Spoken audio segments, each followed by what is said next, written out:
қойған кезде қолын гипстап шықпай қояды ғой, мен травмамын деп. Любой адамда травма болып қалышы мүмкін. 2-ақ күн қалған кезде мен қаншама тренировка істедім, қанша салмақ қудым, 10-12 килома қудым мен сол кезде. Соның барлығы просто так кетіп қалады ғой. И бұл шықпай қоя салады. Содан кейін бұда бұндай репутация. Сосын бұл поражениесі жоқ. 15 па, победасы бар, поражениесі вообще жоқ. Бірақ төбелескен соперниктардың бәрі слабый балалармен төбелескен. Сәл опасность көрсе, жаңағы менен секіріп кеткен сияқты секіріп кетеді. Сондықтан бұл балада сондай репутация. Мен хай файтингқа айттым, бұл секрет бұл, железно.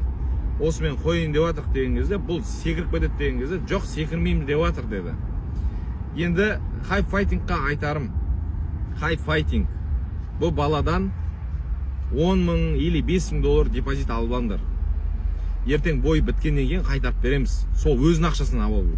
Потому что бұл шықпай қоя салады. Либо